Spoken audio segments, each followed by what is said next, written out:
आज हम उस घटना की पूरी पड़ताल करेंगे जिसने देश को हिलाकर रख दिया था। जी हाँ, हम बात कर रहे हैं 10 नवंबर 2025 को दिल्ली के लाल किले पर हुए बम धमाके की। एक ऐसा हमला जिसने पीछे कई अनसुलझे सवाल छोड़ दिए।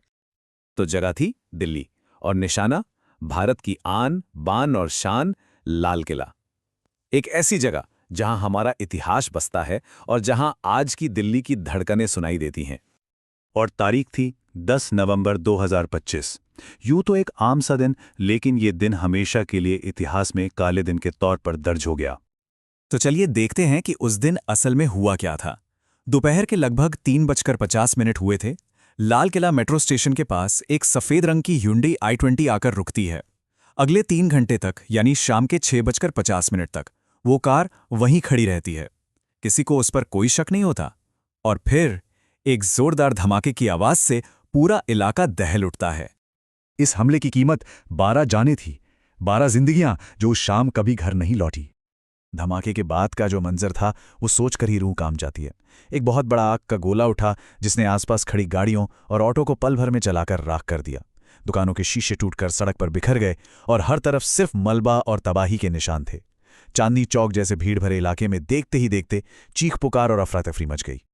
इस तबाही के बाद शुरू हुई असली कहानी, जांच की कहानी, और इसकी कमान संभाली नेशनल इन्वेस्टिगेशन एजेंसी यानी NIA ने। तो चलिए देखते हैं कि ये पड़ताल शुरू कैसे हुई।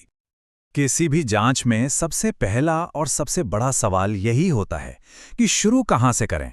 वो पहला धागा कौन सा है जिसे पकड़कर पूरी साजिश तक पहुंचा जा सकता है। NIA के हाथ शुरुआत में 3 बहुत ही अहम सुराग लगे।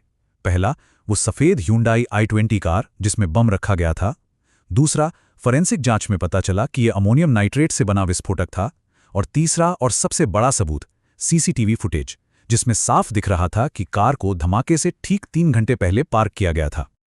और इन्हीं सुरागों की बुनियाद पर जब जांच आगे बढ़ी तो एक ऐसे नेटवर्क का पर्दाफाश हुआ जिसने सबको, यहां तक कि सुरक्षा एजेंसियों को भी, चौंका के रख दिया। ये किसी छोटे मोटे गुट का काम बिल्कुल नहीं था। पता है, जांच के तार दिल्ली से निकलकर कहां तक फैले? कश्मीर, हरियाणा और उत्तर प्रदेश। NIA की टीमों ने कई जगहों पर एक साथ छापे मारे। इससे ये बात तो साफ हो गई थी कि ये एक बहुत बड़ी और सोची समझी साजिश थी।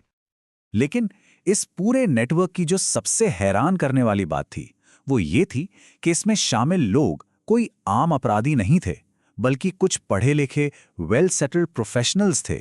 Doctors, engineers. ये आतंकवाद का एक नया और कहीं ज्यादा खतरनाक चेहरा था।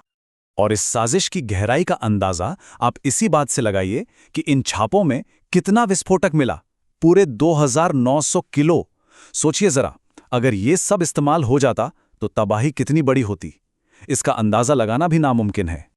जांच में इस पूरे मामले के तार पाकिस्तान में बैठे आतंकी संगठन लश्कर-ए-तैयबा से भी जुड़ते दिखे। एजेंसियां अभी भी इस एंगल पर गहराई से काम कर रही हैं। तो ये तो हुई जांच की बात, पर सवाल ये है कि इस हमले के मायने क्या थे। ये सिर्फ एक बम धमाका क्यों नहीं था जिसमें 12 लोगों की जान चली गई। आइए इसके असर को समझते हैं।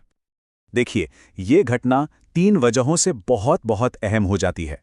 पहली बात, निशाना था लाल किला, जो सिर्फ एक इमारत नहीं, वो भारत की आज़ादी का, हमारी पहचान का प्रतीक है।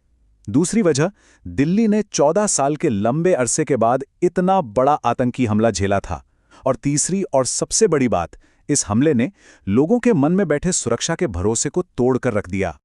और यहीं से एक नया टर्म चर्चा में आया, व्हाइट कॉलर आतंकवाद। अब ये है क्या? सीधे शब्दों में कहें तो जब डॉक्टर, इंजीनियर जैसे पढ़े लिखे और समाज के रेस्पेक्टेबल लोग आतंकी गतिविधियों में शामिल हो जाते हैं।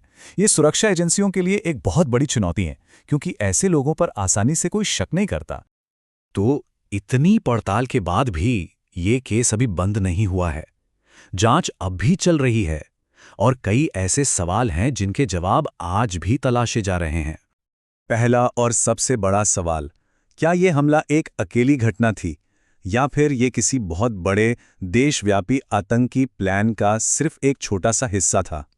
दूसरा सवाल, लश्कर-ए-तैयबा का हाथ कितना था? क्या उन्होंने ये हमला सीधे सीधे करवाया या सिर्फ यहाँ के किसी लोकल स्लीपर सेल को सपोर्ट दिया, ये जानना बहुत ज़रूरी है। एक और चीज़ जो अभी तक 100% साफ नहीं है वो ये कि ये एक सुसाइड अटैक था या फिर इसे रिमोट कंट्रोल से अंजाम दिया गया था। ये छोटी सी डिटेल हमलावरों की पूरी साजिश को समझने में काफ़ी मदद कर सकती है। और इन सब के बाद जो सबसे ज़रूरी सवाल बचता है वो हमारे भविष्य से जुड़ा है। ये हमला एक वेकअप कॉल है। अब सवाल ये है कि हम लाल किले जैसे अपने ऐतिहासिक और भीड़-भाड़ वाले इलाकों की सुरक्षा को और पुख्ता करने के लिए आगे क्या करेंगे। इस सवाल का जवाब ही देश की आने वाली सुरक्षा की नींव रखेगा।